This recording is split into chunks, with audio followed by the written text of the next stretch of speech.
Okay. Hi, and welcome to Building Better Relationships with Angela and Patty. Hi, Angela. Hi, Patty. How are you?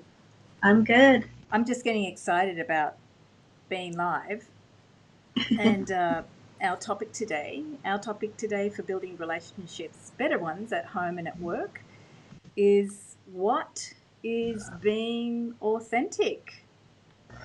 Okay, so I'll talk a little bit about what I think and I believe being authentic means. A truly authentic person doesn't put on a mask and become someone they are not changing just to fit in with others. It is being able to walk their own path and follow their own dreams, not someone else's dreams for them. They express their true thoughts, feelings, and views without apologizing. An authentic person recognizes their faults, weaknesses, failures, and shortcomings. Being authentic is having integrity and being true to oneself and others. And that's what I think being authentic means. Thank you, Patty. And can you share about how being authentic operates for you in your coaching service? Like your logo has the butterfly. Can you talk about the logo and how does that connect to what is being authentic? Well, the butterfly represents to me transformation into your true self, following your heart, and no longer pursuing what everybody else wants for you. Spreading yourself out of your comfort zone and to be free to be the person that you're meant to be, following your passion, being who you're really meant to be, not what somebody else wants you to be. And that's what the butterfly represents to me, because the caterpillar starts out the caterpillar and grows and then spreads its wings and flies, and it's so beautiful. And the It's beautiful. It's beautiful to see people when they're really truly being themselves. what comes to me when you mention the caterpillar is that when the caterpillar is a caterpillar, it actually has no idea of the butterfly. It has no concept of it, image of it. It's in its DNA, but it doesn't Hmm. actually have a knowing of it. So can you also tell people just how the butterfly logo was given to you, how it came to you from? Well, I knew that that's what I wanted for my logo, was a butterfly, and I love the colors of teal and blue and purple. And I asked my son if he could do the logo for me, and I wanted the antennas with the little hearts to show following your heart. So my son actually made my logo for me. He's a graphic design artist, and he created it the way that I pictured it in my mind. But my mother also wrote a book um, about a girl who loved butterflies and how she would chase the butterflies. And I think that's me, chasing what you want in life and living life to the fullest. And with your coaching services as well, one of the reasons behind building better relationships at home and at work was that through your leadership experience, you worked a lot with people building relationships in the work environment where a lot of people are not authentic, right? Because in the work environment, you kind of have to play the game. You have to follow the group as well, and you have to please your superiors. But you've worked a lot in the work environment, in your own work environment as well, to help your colleagues and the people you supervise to become more authentic in the way that they related. So now with your coaching, you're also helping individuals to do that. So you worked in the executive and leadership field for quite a while, but now you're moving full time into coaching and becoming, in a way, more authentic in who you are and how you serve others as well. And if people wanted to find out more about the coaching packages, because you've got some really good offers at the moment, how can they find out about those, Patti? We'll have them in the Facebook notes, and they're pretty affordable. A lot of people think that coaching isn't affordable, but it is affordable, and it can make you figure out where you're stuck in life or help you with wanting to be better in different areas of your life, whether it's leadership, whether it's at home, work-life balance, getting promoted, those kind of things. Coaching really helps with that. So I do have some affordable packages that I'm offering for this Facebook Live group. Great. So I have some noise in the background here in Australia. They're chopping down a tree, and I'm sitting here laughing, going, "What's all that about? I wonder." I'm going to share what has been authentic through the lens of my logo for Love and Relationship Coach. If you're watching the Facebook Live, you can see the lotus flower there in my logo.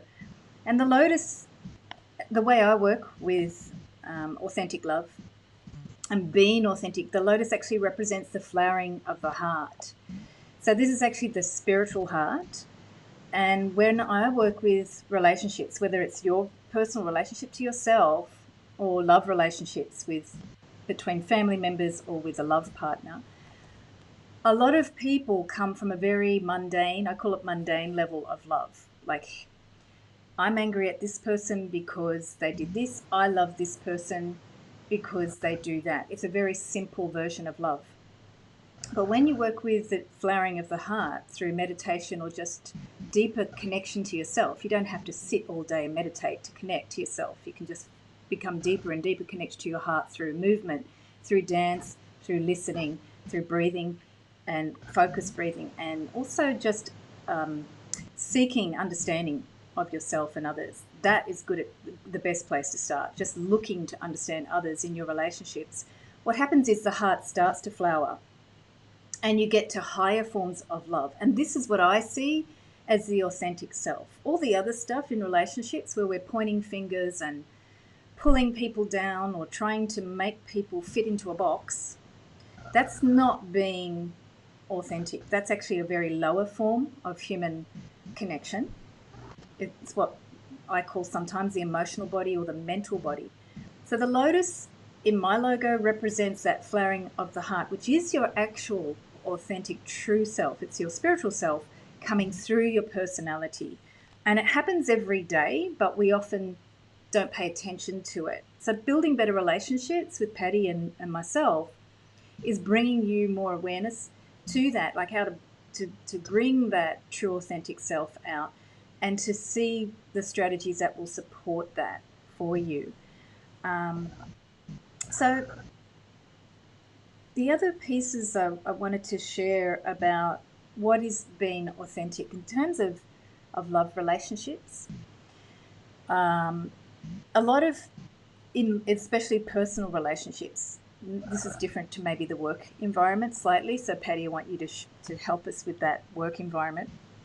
But in the personal relationships, what is being authentic is sharing yourself without forcing others to agree with you or validate you. So, for example, if you're in a love relationship and you're constantly seeking your partner to find you attractive or to respond in a certain way to you, that can kind of be seeking validation. So, sharing without expecting that your partner behaves in a certain way is really big in terms of being authentic. Being authentic in love relationships is also sharing without proving you're right or anyone else is wrong. You're just sharing because you're sharing. That's who I am. Being authentic is also sharing from your heart because you want to actually inspire others. Love is about, I really want to give something and share. So it has an energy to it. And especially in personal relationships, it's sharing to get that understanding. So if I don't understand someone in a relationship, a friendship, I'm sharing to say, hey, I don't understand. Can you help me understand? Can you tell me about this? So it's open questions or discovery questions to get to know each other. And then the other piece about being authentic is like sharing your emotions in a way to communicate something very clearly, such as in anger. So we're going to talk about this more a bit later. But sometimes being authentic with anger is really important because it can shift a stagnated or an unconscious energy in a relationship. And yeah, we're going to talk about emotions and anger later and how to share authentically without blowing off your friends or your workmates. And Patty, I've shared about that being authentic in personal relationships and love relationships. Can you give more examples about how that may be a little different in the work environment, considering at work where we have different outcomes or goals for the workplace? Sure. So let me give you an example of not being authentic. Say your boss comes up to you and says, "Can you stay late tonight? I need you to help me with something." And you have plans, but you decide to go ahead and say yes. And the plans were your child has a baseball game or softball game or soccer game, and you were supposed to show up there for support. And you go ahead and say okay to your boss because you want to please your boss. And you end up not pleasing your family because you're trying to please your boss. Then there's where you say yes to your boss on a project and you don't complete it because you have so many other tasks and it never gets completed. You're not being authentic because you're not telling them, I have too many priorities and I can't get it finished in the time that it needs to be finished. So to me, that's not being authentic because you're really not voicing your true self. And you're doing this because you don't want somebody else to get the project. Is that really being fair to your boss, to yourself, and to your coworkers?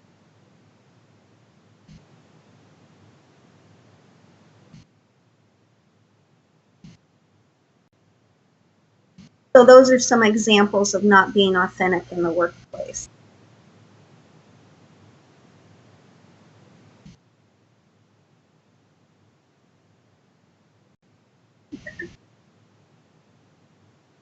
Okay. So I'm just playing with the microphone here to get that sound back up. So one of the things that you're sharing at work, we go into people pleasing mode. You're an expert at working with people pleasers.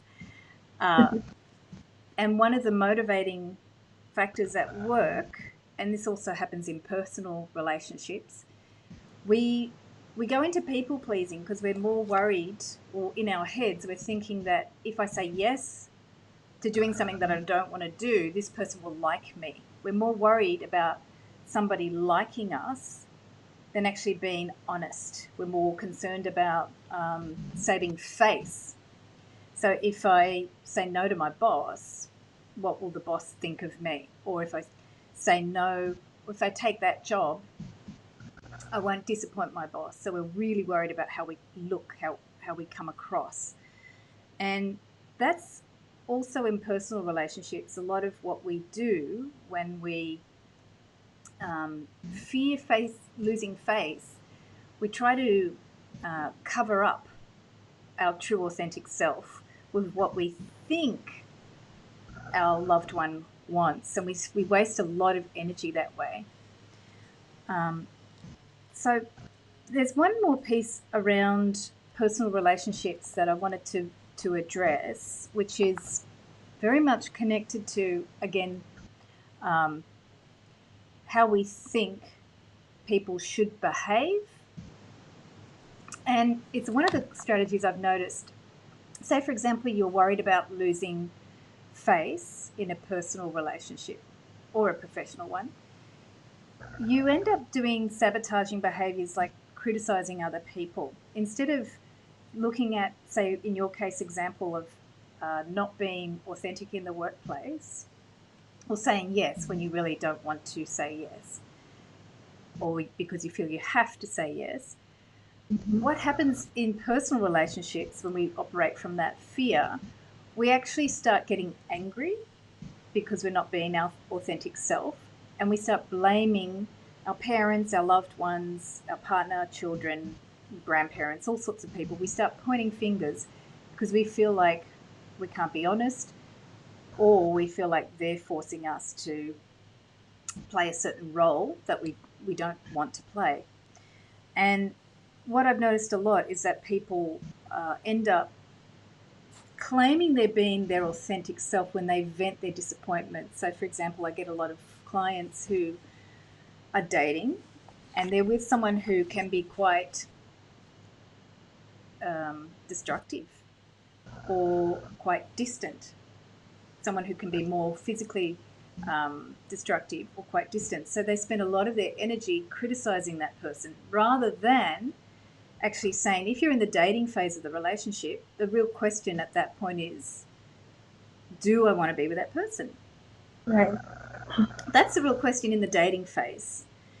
Do I want to be with that person? Yes or no. It's pretty, there's not really a gray area, but our emotions, because we're so invested in having people like us instead of being our true self, we're more invested in someone liking us and staying around. Or for some of us, it's actually even more sad. It's like, I just don't want to be alone. I want someone around physically. So we keep someone around who's perhaps distant, or we still engage in the texts back and forth. Or worse, someone who's actually quite mean, we'll keep them around when really it's about you. Do you want to be with this person who's mean? Yes or no? There's no grey area in that scenario. But the emotions will do that because we're so invested in people liking us versus being our authentic self. And the other piece, besides dating, is when we're in a relationship, people often complain about their spouse. And I've seen this quite a bit. They'll complain and complain and complain for many years about their spouse. It can be an ongoing issue. Rather than actually going inside and going, well, what am I upset about and what am I feeling, is the habit has become very common for people to blame, blame, blame, which actually doesn't allow your heart to go inside and connect to what am I really upset about and what is this trying to get me to go deeper into. That's what the whole point of. What is it telling me? What is it telling me? Am I looking within myself? Why is it causing that? Yeah. So the thing that I find really interesting is how do you, when you are in a relationship, stop complaining, because it's one of the hardest things I've noticed with clients, and get people to really connect to their heart. Um, there is another habit that's happening on the internet recently too, about just complaining and venting about people. Um, Yeah, have you heard about ranting? I Social media rant? haven't heard about it, Patty, but can you explain what that is? Because I'm a bit not up to date with those things. I guess it's people that are upset about something or don't like something and they get on the camera, Facebook Live or Instagram or one of the other social media, and they start to rant about what they don't like. Okay. And what's the purpose of the rant? Yeah, that's a good question. to me, I think that just hurts people when you do that, when you rant about something in your life or something that's going on or something that you don't like. But that's me personally. A lot of people like to watch that, I guess. So Why do you think that is? yeah, there's two pieces there. Why do people like to watch someone ranting? One of the things I've experienced is when you watch someone ranting, it can actually help you access the hurt or unexpressed anger, pain, whatever you have inside. And you may not be able to verbalize it, but here's someone verbalizing it. Kids do that all the time. If you see someone expressing something, you start to feel it as well. We're all built that way. But it is quite damaging. And there is one illusion about being authentic that I wish to clarify today and dispel forever. But it's not authentic to just vent your emotions. That's not being authentic. Some people say now, I'm just expressing myself, I'm just being authentic. It is not being authentic. You're venting your emotions. And I think ranting is an honest term. You're having a rant. It is, I agree, Patty, it is quite destructive. And one of the strategies I do with clients, if they're experiencing emotions, Pardon me, I have a cold. I'm sorry. I've got the construction and Patty's got the cold. So one of the things with ranting or venting emotions is to write it on a piece of paper, get out all your emotions, and then burn it. Or if you're really upset, put it in a voice recorder and delete that voice recording. And as you delete the voice recording, actually think that you're deleting that energy, you're transforming that energy, and you're giving it back to the universe to recycle that energy. Anytime you speak and put energy out into any relationship or any environment or anywhere, the internet, your house, driving your car and cursing people, that's actually putting energy out there. And we're only just beginning to start to really see the impact of that. People still don't get it. They think they have the liberty or the right to do that, First Amendments, whatever you call it. You do have the right, but it doesn't mean that energy won't come back to you. So, in terms of energy work, if you have any emotional energy, rather than just venting it willy nilly, take responsibility for it, put it on a piece of paper, and get it all out, burn it, or put it on an audio recording and then delete it with the intent that that energy gets transformed. And then you'll find things will start to shift and you won't have such negative things happening or random strangers yelling weird stuff at you because you're not putting out negative energy. It's the same in the workplace.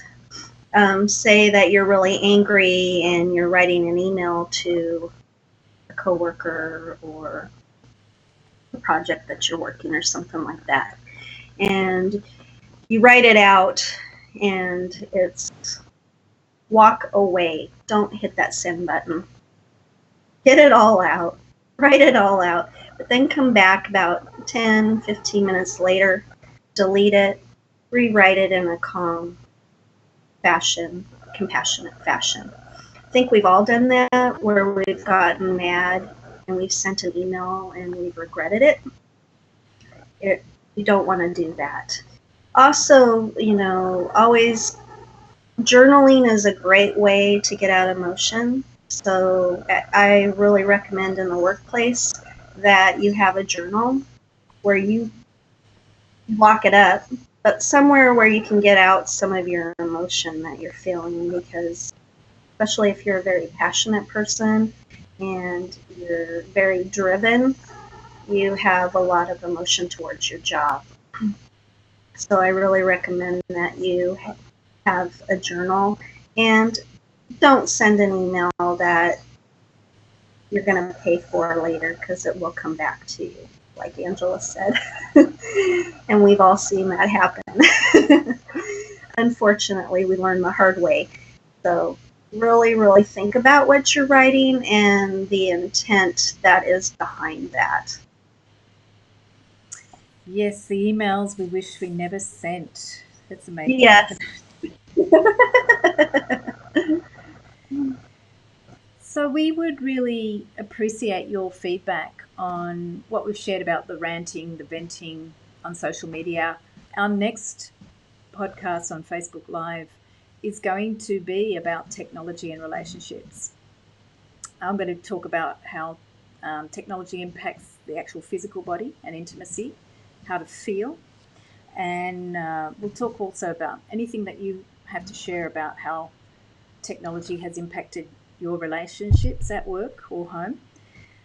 And if you have any feedback on what we've shared, please comment or contact us and let us know. We'd love to hear. And so, Patti, can you just share about what you're offering for the viewers of the podcast or the Facebook Live or the listeners? Yes, I have some affordable coaching packages, um, three different types. You can email me at Patti at coachingforinspirationwithpatti.com if you're interested, and put in the subject line that you're interested in the coaching packages and that you've been listening to Building Better Relationships with Angela and Patti. Great. Thanks, Patti. And for those of you in Sydney this month of February for Valentine's, I'm doing a special meditation for love with Diksha. And Diksha is a healing energy that's been known to literally help the heart flower very quickly to heal old blockages that might be caused by past relationships, family relationships, ancestors. And it's even allowed people to call in the love of their life because some of that energy is being cleared. So check out the link in the description for the meditation in Sydney, or join my newsletter as well so you can find out about my online programs. So that's what we have to share today for what is being authentic, and looking forward to people commenting or letting us know more. Yeah, the big question is what do you think is being authentic? Exactly. Because the more we share, actually, the more we build a bigger picture. So thank you, everyone, for joining. And thank you, Patti. Thank you, Angela. Have a beautiful day.